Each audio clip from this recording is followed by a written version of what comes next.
Binira ng Malacanang ang tila pagtawa ni Vice President Sara Duterte sa usapin ng kalusugan ni Pangulong Bongbong Marcos. Kasabay niyan, pinahahanap na ng palasyo sa publiko si Senator Ronald Bato de la Rosa. So makikita natin, tumawa, is that a last laugh mentality or mockery of misery? Kita raw kasi sa body language ni VP Sara Duterte ang ibig sabihin nito nang matanong tungkol sa kanyang opinyon sa usapin ng kalusugan ni Pangulong Bongbong Marcos. May kasama raw pagtawa ang sagot ng bise. Pareho rang walang basihan ang tanong sa bise at sagot naman ito sa media. Kaya tinawag na iresponsable ng palasyo ang pananaw ni VP Sara Duterte. Regards sa health ni PBBM na medyo malubha. Walang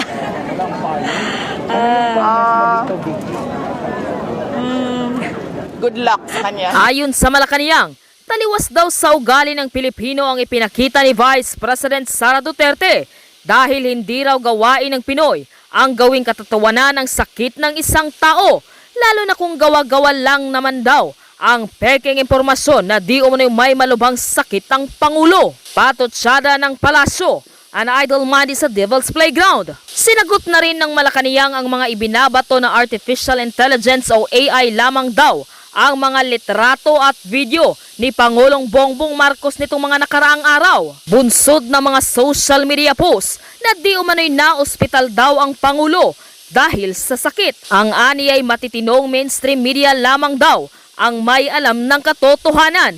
Kaya umapilan na ng tulong sa media ang palasyo na tulungan ng gobyernong labanan ng fake news. Hindi naman masyadong nagbigay ng pahayag ang palasyo sa 31 absences ni Duterte alay Senator Ronald Bato de la Rosa. Ano po ang nararamdaman niya? Dahil karamihan po sa atin, halos lahat tayo ay nagtitipid. Sa kanya po niyo siguro itanong yan kung inyo po siya mahahanap. Tanging si de la Rosa lamang daw ang makakapagkomento sa kanyang attendance sa Senado. Pero isa lamang daw ang kasiguraduhan sa magiging kahihinatnan ni na Vice President Sara Duterte at Senator Ronald Bato de la Rosa na di umano'y may parehong kinahaharap ngayon na mabibigat na kaso. Narito ang buong detalye. Panuurin, pakinggang mabuti at kayo na ang bahalang umusga. Ngunit bago tayo magpatuloy, huwag kalimutang i-like, share, subscribe, and click the notification bell for more updates and for more upcoming videos. Maraming salamat! Magandang araw, Malacanang Press Corps. Upang patuloy na protektahan ang bawat Pilipino laban sa pagtaas ng presyo ng petrolyo, kahapon ay inanunsyo ni Pangulong Ferdinand R. Marcos Jr.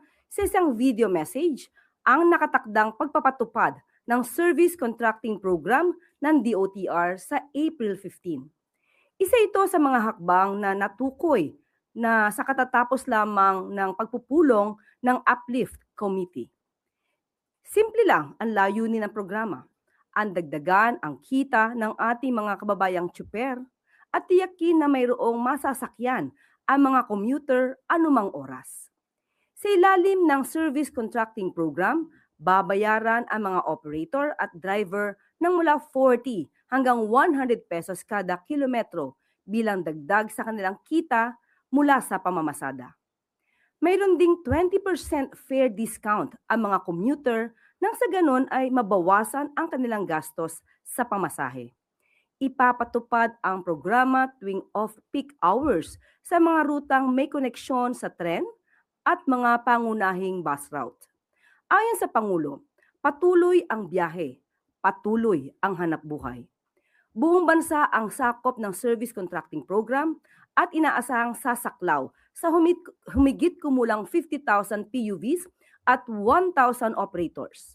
Makapagbibigay serbisyo din ito sa aabot sa 15 million commuters. Isasama sa GPS monitoring ang mga unit na sasali sa programa upang tiyakin ng aktwal at maayos ang biyahe at serbisyo nito sa publiko. Ayon kay Pangulong Marcos Jr., hindi dito natatapos ang pagkilos ng gobyerno. Magpapatupad din ng 10 pesos per liter na diskwento para sa mga public utility vehicles para mapababa ang gastos sa pamamasada. Kada unit ay may maximum allocation na 150 liters kada linggo sa loob ng 3 buwan. Magsisimula ang rollout ng fuel subsidy sa NCR at mauuna sa Commonwealth Palalawakin din ito sa mga susunod na araw sa Quezon Avenue, Espanya, Zapote, A. Bonifacio, Rizal at Marcos Highway hanggang sa mapatupad ito sa buong bansa. Ipapatupad ang fuel subsidy sa mga lehitimong gas station na minomonitor ng Department of Energy para siguruhin na tama ang implementasyon at walang mang-aabuso dito. Maayos at maaasahan na biyahe para sa commuters at higit sa lahat ay hanap buhay na may dignidad para sa lahat. Sama-sama natin itong makakamit bilang nagkakaisang bayan. Mga kababayan, nagpulong muli ang Uplift Committee upang talakayin ang pinakahuling development na nangyari sa Middle East. Simula April 15, ipapatupad ng DOTR ang Service Contracting Program. Sa ilalim ng programang ito, mabayaran namin ang ating mga operator at driver ng mula 40 pesos hanggang 100 piso kada kilometro. Para naman sa mga commuter, may kasamang hindi bababa sa 20% na diskwento sa pamasahe. Ang mga ruta ay nakatuon sa mga lugar na may koneksyon sa tren at pangunahing mga bus route. Sasaklaw sa humigit kumulang 50,000 na PUB, 1,000 operator at aabot sa 15 milyong pasahero. Magpapatupad tayo ng 10 piso kada litro na bawas para sa public utility vehicle na may maximum na 150 liters kada linggo sa loob ng 3 buwan. Ang fuel subsidy ay ipapatupad lamang sa mga lehitimong gasoline station na aprobado at minomonitor ng Department of Energy. Ang bawat desisyon na ginagawa natin ay may isang layunin lamang: maprotektahan ang Pilipino. Maraming salamat po. At maaari na po kong tumanggap ng inyong mga katanungan. Para po sa unang katanungan, Rafi Ayeng, Daily Tribune. Sek, yung kahapon po kasi may mga posts sa online na about na yung pag-attend ni Pangulong Ferdinand Marcos sa Bataan produkto daw po ng AI at last year pa daw po yun. Ano pong masasabi ng palasyo? Alam naman ng mainstream media ang katotohanan. So tayo, yung mga matitino na taga-mainstream media, yung mga matitino na nasa social media, kayo na po ang magpatunay kung ang nakikita nila na ginagampanan na event o pinupuntahan ng Pangulo na event ay AI lamang o totoo. So kayo po ang maaaring makatulong din sa amin dahil on our part, on the part of the government, ginagampanan lamang po ng Pangulo ang kanyang obligasyon para sa taong bayan at para sa bayang ito. Kung mayroong mga naninira, alam naman natin kung saang parte ito nang gagaling. At suportahan natin mismo ang gobyerno at labanan natin ang fake news. And dun po sa naging reaction naman ni VP Sara kahapon sa President's health condition at sinabi niya ay isang answer lang. Good luck. Ano po naman ang masasabi? Isang sagot, pero makikita nyo sa body language kung ano ang ibig sabihin. Nung tinanong ito, na masasabi nating irresponsible, isang irresponsableng tanong dahil walang pinanghuhugutan, walang batayan. Itinanong sa kanya, ano masasabi patungkol sa di umanong lumalalang kalusugan ng Pangulo. Doon pa lang sa word na lumalalang kalusugan, alam natin na walang basihan. Pero itinanong pa rin sa kanya. Kaya ang nakuha rin natin sa Vice Presidente ay isang irresponsableng sagot. Good luck. With a smile. At lahat ng sa paligid niya ay nagtatawanan. Bilang isang Pilipino, hindi natin gawi ang mangutya, pagtawanan, ang sino mang may sakit. Lalong-lalo na kung ito'y ginagawa lamang. Ginagawang sakit para masira ang Pangulo. Ang sabi nga nila, an idle mind is the playground. Or rather, an idle mind is devil's playground. So makikita natin, tumawa, is that a last laugh mentality or mockery of misery? Hindi ba dapat ang isang tao kapag may sakit, mas binibigyan natin ng atensyon at binibigyan natin ng dasal para mas maging maigi ang kalusugan, hindi mo tatawanan at parang ikaw pa ay sarcastic sa iyong mga kasagutan. Salamat po. Sunod po ng tanong, Tristan Nadalon, Newswas Plus. Yusek, good afternoon. Follow-up na rin po doon sa fake news kasi may question po ko on anti-fake news efforts ng Malacanang. Kahapon po sinabi na nakakapansin ng surge of fake news sa kalusugan ng Pangulo recently. No? Gaano po kadesidido ang palasyo na may masampulan at maaksyonan ng legal action sa mga nagpapakalat po ng mga ganitong impormasyon? Kayo po ba nag-iisip minsan kung bakit nga ba dumadami ang fake news ngayon? Meron bang pagkakataon? Sinasadya ba? At alam naman natin kung ano yung mga fake news na naglalabasan. Ito'y halos lahat laban sa Pangulo at sa administrasyon na ito. Patungkol sa kalusugan, wala daw ginagawa ang gobyerno, lalong-lalo na patungkol sa krisis sa Middle East. Yan ay lahat ay kasinungalingan. Kitang-kita po natin kung paano gumalaw ang Pangulo at kung paano magtrabaho ang gobyernong ito. Meron pong ginagawa, nakita niyo po, sinimula na po ni Secretary Dave Gomez ang pagbibigay ng impormasyon sa DOJ para mas malawak ang imbestigahan ang mga taong nasa likod ng fake news na ito. At inaanyayahan na rin po namin, gagawa po ang PCO ng isang website o isang platform kung saan niyo po isusumbong lahat ng fake news na nagkakalat at yan po ay hindi namin tutulugan at lahat po yan ay dapat nasampahan ng kaso. Inuulit po natin, fake news. Yusek, on another topic, some groups are raising the alarm over the implementation of the DILG's Safer Cities policy. You have Kabataan Party List saying this is anti-poor and elitist, saying the government should focus on addressing poverty than ordinance enforcement. Yung sa 10 p.m. curfew minors, sabi naman po ng grupong Samahan ng Progresibong Kabataan, this may conflict with the Juvenile Justice and Welfare Act na wala raw po dapat penalty ini-impose sa mga bata. And yung previous Supreme Court ruling na ini-struck down yung mga ganito pong curfew. Given these legal limits, is Malacanang still supportive of this national policy? Unang-una po, ito naman matagal na mga ordinansa. Pinapatupad lamang po ng DILG. So ang pagdidisiplina sa mga kabataan, nakita po natin sa mga news na yung mismong nanay ang nagrereklamo na ang mga anak nilang minor de edad ay hindi nila mapauwi at matigas ang ulo.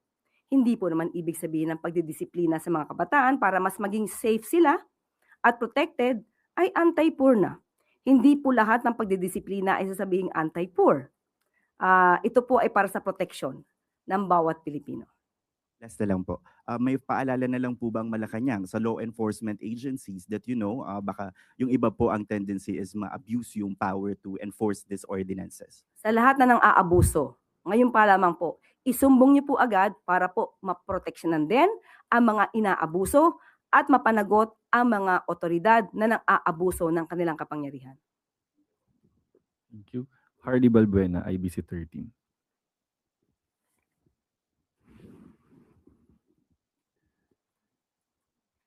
Isuyo po ng mic.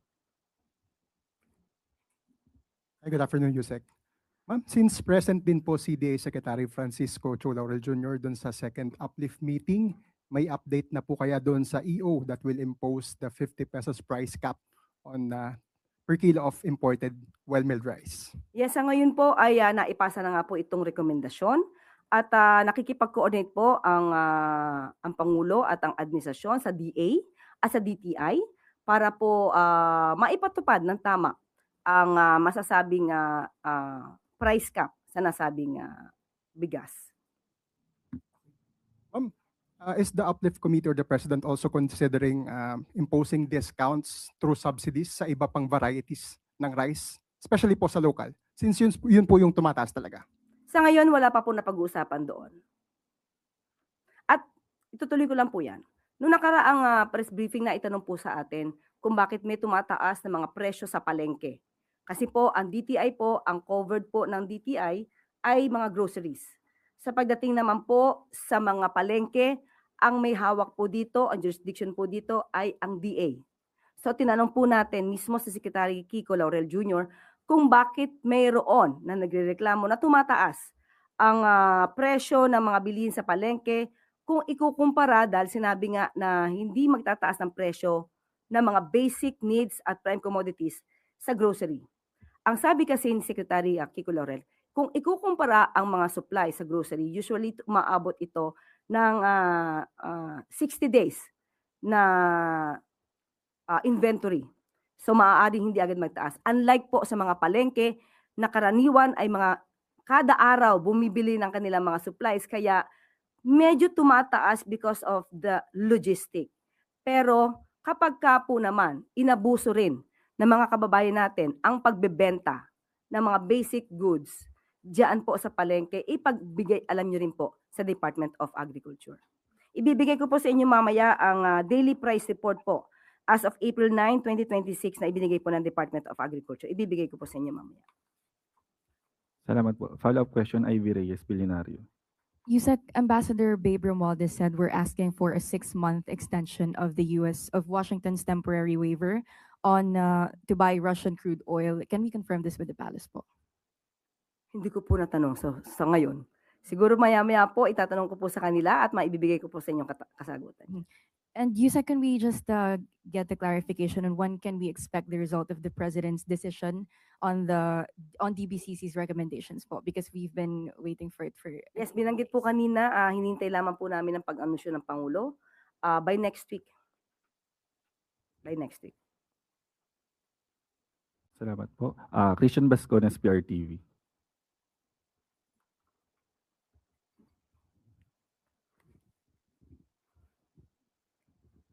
Sir, aside from saying na nothing is off the table, humingi po ng assurance ang taong bayan, no? Particularly yung mga middle class, sa anong tulong ng pamahalaan ang pwedeng maibigay sa kanila. Like itong panukalang ahon bill ni Manila Congressman Rolando Valeriano bilang alternatibo daw po sa Bayanihan 3. This aims to give assistance to middle class 3,000 piso every month sa loob ng 18 months. Ano po yung reaksyon ng palasyo dito?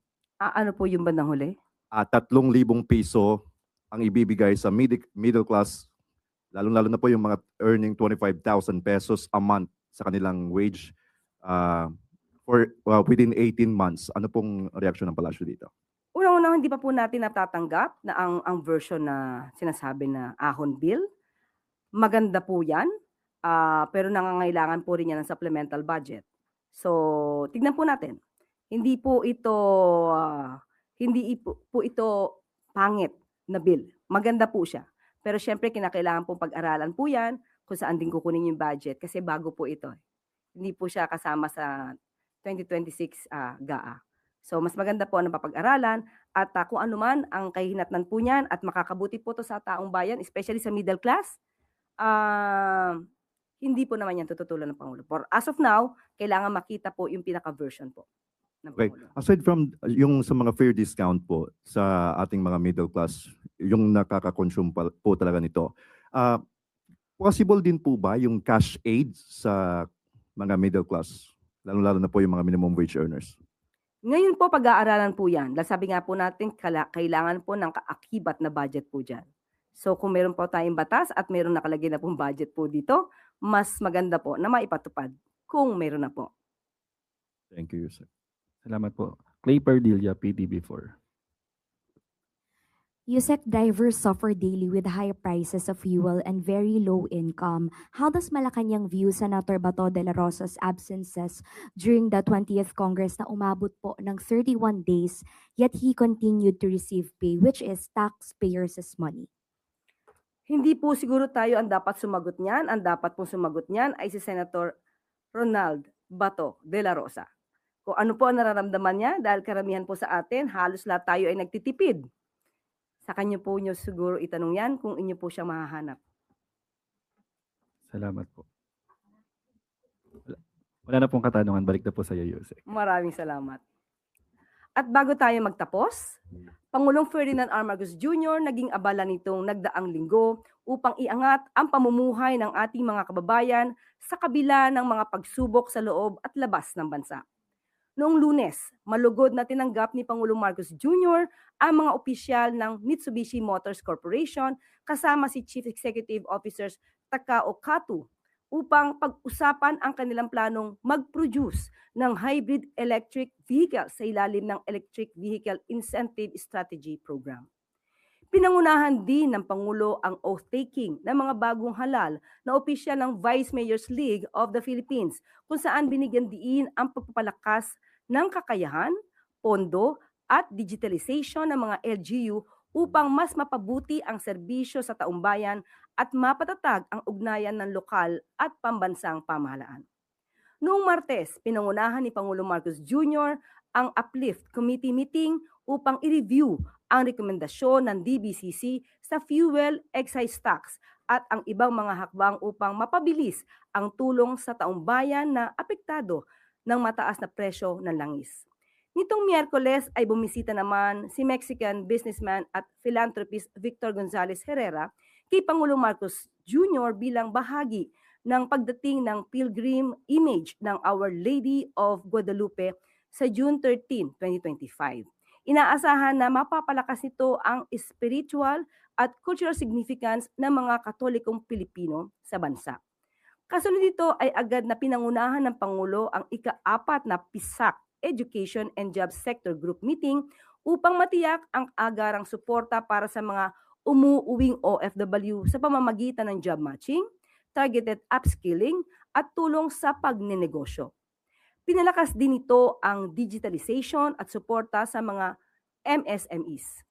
Kinagabihan naman ay dumalo si Pangulong Marcos Jr. sa 75th anniversary ng Philippine Holy See Diplomatic Relations sa Intramuros, Manila. Kahapon Huwebes ay pinangunahan ni Pangulong Marcos Jr. ang ika-84 na anibersaryo ng Araw ng Kagitingan kasabay ng pag-alala sa kabayanihan at sakripisyo ng mga bayani ng Bataan at Corregidor. Dito ay binigyan diin ng Pangulo na ang tunay na lakas ng bansa ay hindi lamang nasusukat sa tagumpay kundi sa kakayahan ng bawat isa na tumindig, magkaisa at bumangon sa gitna ng mga hamon. Tuloy-tuloy din ang pagsuporta ng pamahalaan sa mga veterano sa pamamagitan ng pagpapalawak ng serbisyong pangkalusugan at benepisyo. Sa gitna ng mga pagsubok sa bansa, walang humpay ang pagtatrabaho ni Pangulong Marcos Jr. at ng pamahalaan para sa mamamayang Pilipino. Muli, makakaasa po ang lahat na ang Pangulo ay matagumpay na ginagampanan ang kanyang sinumpaang tungkulin para sa bayan.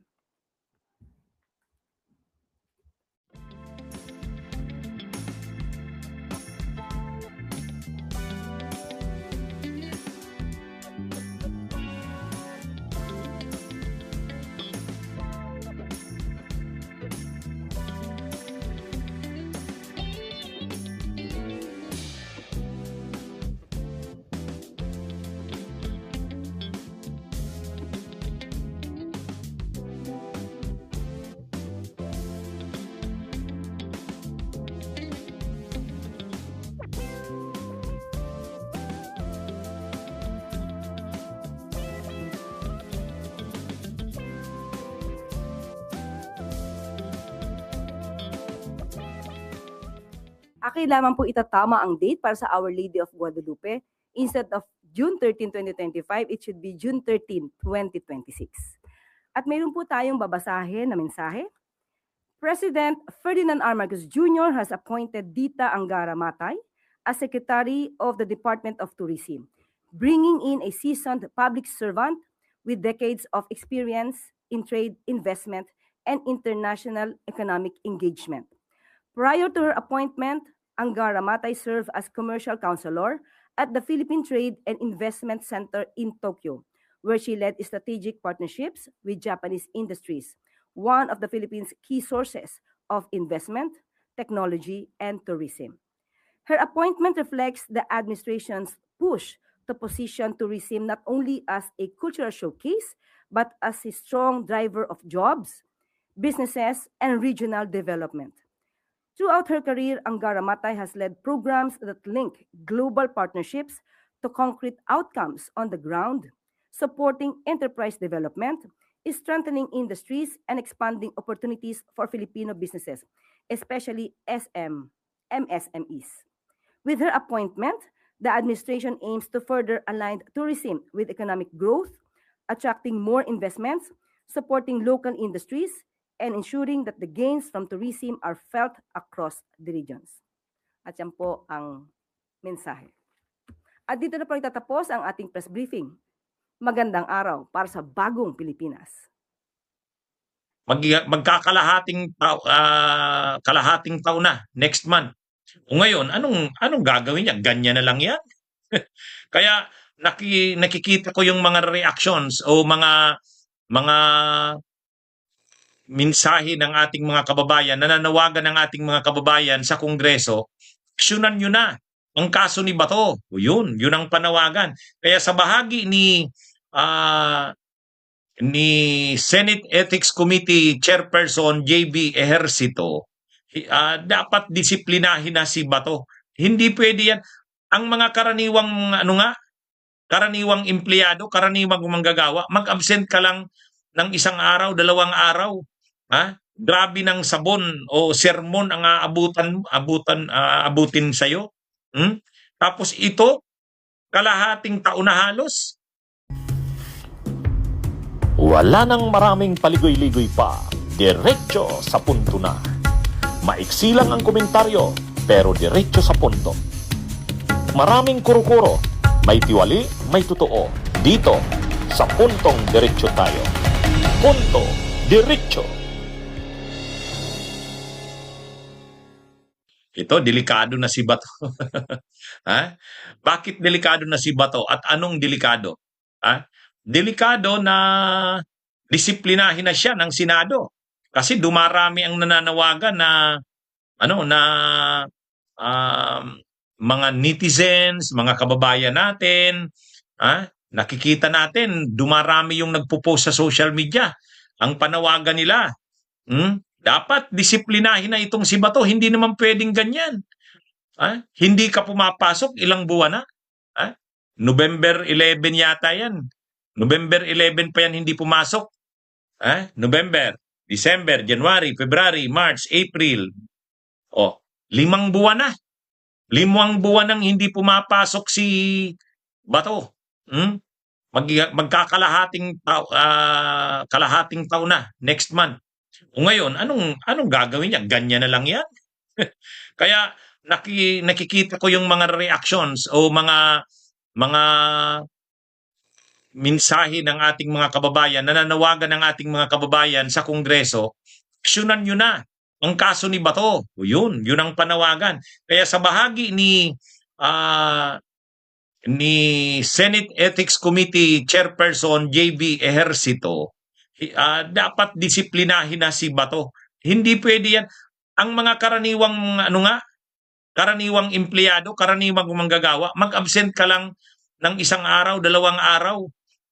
Grabe ng sabon o sermon ang abutin sa'yo. Tapos ito, kalahating taon na halos. Ano pa yan, elected official pa yan. O di dapat lalo kang maging halimbawa o modelo ka sa mga ibang tao. Tapos ganyan lang, hindi naman pumapasok, tumatanggap pa ng buong sweldo. At yung mga staff niya sa kanyang opisina ay tumatanggap, ay mayroon ding budget sa operations. Kumbaga yung milyon-milyong budget sa OPEX ng opisina ni Bato, natatanggap pa rin. Kaya grabe ang krisis na kinakaharap natin ngayon. Hirap na hirap ang buhay ng ating mga kababayan. Nagbabayad tayo ng buwis, tapos ganyan, hindi naman nagtatrabaho, hindi naman pumapasok sa Senado. Tapos bibigyan mo ng sweldo na binabayaran ng sweldo. Regular Regular, walang palta ang pagsweldo kay Bato. Hindi na tama yung ganyan. Sa parte ng Senado, kinakalampag na ngayon. At marami nang nagbubose sa Senado na disiplinahin na si Bato. Kaya ngayon, delikado na ang lagay niya ni Bato. Kasi hindi na papayag ang taong bayan na sa harap ng matinding krisis na ito, may isang senador na hindi naman pumapasok pero sumisweldo ng buo. Na yung senador hindi naman pumapasok sa kanyang trabaho sa Senado pero yung mga staff niya tumatanggap ng sweldo. At yung budget sa OPEX ng opisina, malamang natatanggap pa ng opisina ni Bato.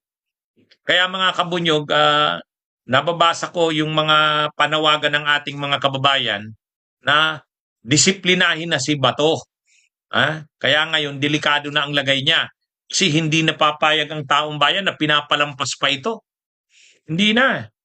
O kasi ang tindi ng krisis, ang tindi ng hirap ng buhay ngayon, nagbabayad ng buwis ang mamamayan, tapos ganyan lang ang mangyayari. Hindi pwede ito. Kaya mga kabunyog, mga kababayan, may ano tayo, nababasang mga post ng mga netizens, nananawagan sila na panagutin na si Bato. Ang may pangunahing responsibilidad diyan ay ang komite ni JB Ejercito, yung Ethics Committee. Kasi tama pa ba sa ethical standard ng isang senador ang ginagawa na yan ni Bato? Wala pa namang warrant of arrest. Wala pang warrant of arrest. Hindi pa naman nilalabas. Tapos nai-enjoy ni Bato yung buong sweldo, yung kung ilang milyon na budget ng opisina niya sa operations o pagpapatakbo ng opisina. Kaya na ito mga kabunyog. Ang panawagan ngayon ng taong bayan, hindi na pwede ang pagtrato na yan ng mga Senado kay Bato. Kasi hinahayaan lang nila si Bato, parang wala lang. Sabi pa nga ni JB Ejercito, yung chairperson ng Senate Ethics Committee, wala naman daw sa rules nila ang tungkol sa mga absences. Wala sa rules nila ang tungkol sa absences. Kaya sabi ni JB Ejercito, kaya mahirap daw disiplinahin si Bato kasi wala naman daw yun sa rules nila. Ibig sabihin, katulad ng ganyan na ilang buwan nang hindi pumapasok, okay lang yan. Dahil wala yan sa rules ng ethics ng Senado. Ibig sabihin, hindi pwedeng disiplinahin si Bato sa ganyang ginagawa nito. Anong klase naman yan? Anong klase yan? Siyempre, sa code ng ethics ng mga senador, mayroon na dapat pagkaganyan na yan, hindi excused na absences yan. Una, hindi naman siya nagpaalam. Pangalawa, hindi nga siya nagko-coordinate sa liderato ng Senado. Hindi nagsasabi kung nasaan siya, kung kailan babalik. At wala pa namang warrant of arrest. Yan yung wala pang warrant of arrest. O bakit nagtatago na siya? Kaya ito, dapat talaga wag nang swelduhan yan. Yung OPEX niya, ng opisina niya, wag nang i-release yan. Yan ang mga dapat gawin.